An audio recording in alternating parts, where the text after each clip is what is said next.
Even when I'm empty, I will bring an offering. I could never live a life that cost me nothing. I just want the real thing, no matter where it takes me. I refuse to pray a word that doesn't move me.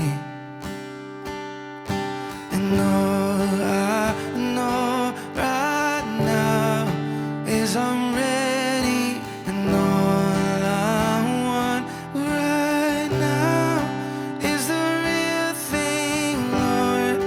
You're the real thing, Lord. You're the real thing. It's who you are.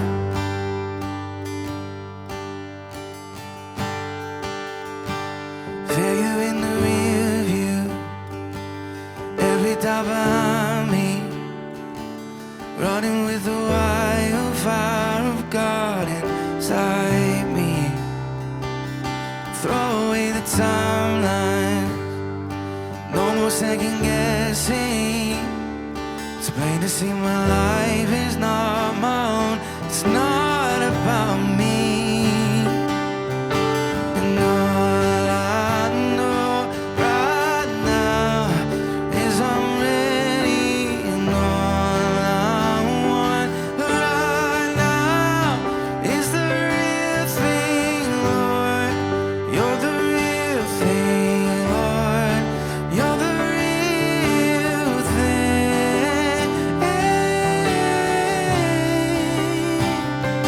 All that I am to love you, my life, behold you.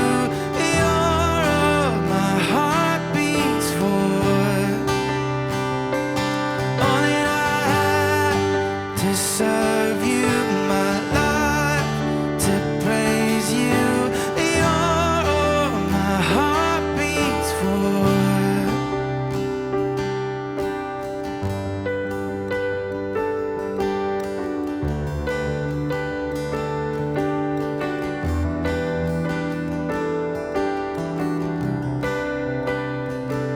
Jesus, you're the real thing. Ended all my searching. I finally realized that I'm alive to bring you glory. And all I know right now is I'm ready. And all I want right now is the real thing, Lord. You're the real thing, Lord. You're the real thing.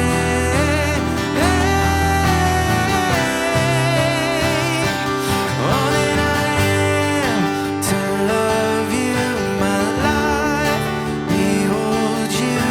You're all my heart beats for. All that I have to serve you, my life, to praise you. You're all my heart beats for.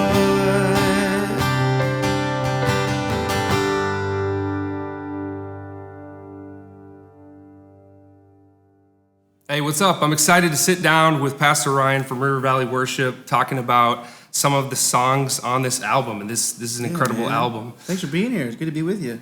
So talking about Real Thing, Yeah. I love this song. This is a song that our church loves. Tell me about the first line of the song Real Thing. Yeah, so people ask about that line quite a bit. Even when I'm empty, I will bring an offering. And it kind of comes from this place of somewhere along the way in my life, year after year, I started to gather this belief that God was more interested in my polish than he was like my purpose, you know? Yeah. It was like I started to believe that I had to have all my stuff together before I could do anything for him or be used by him. And obviously we know the truth of the gospel is that God uses ordinary, broken people to do amazing things. And so to sing a song like, sing a line that says, even when I'm empty, even when I don't have my stuff together, I'm still going to bring an offering. It's a real disarming lyric personally for me, and I think people feel that when they sing it. Yeah, and that's one of the things that I love about this song, thinking about young people identify with this song, even people outside of faith, because the way it's written, it feels like it's applicable to something that everybody's walked through. I appreciate it. While you guys were writing the song, on that note, you shared about this was kind of the process behind it. Yeah. Was there specific scripture that led to the writing process? Yeah, I'll pull it up here. It's Psalm 107 says, "So lift your hands and thank God for his marvelous kindness and for all of his miracles of mercy for those he loves." And this is the part I love for this song. "How he satisfies the souls of thirsty ones and fills the hungry with all that is good." And that was the baseline scripture that was floating around the room that day when we came in. It was actually the first new song that we wrote for this whole batch of songs for this project, Altars. It was the very first song that got finished. And we came in that day with a lot of hesitancy and a lot of expectation because we knew we had a long way ahead of us to finish this project. So we were a little tired already. We were a little emotionally beat. But what's cool is God met us in that moment, and there's a desperation kind of laced throughout this song. And I remember that day really clearly. It was in California with our producer Mike, and we had just had an amazing prayer moment as a team.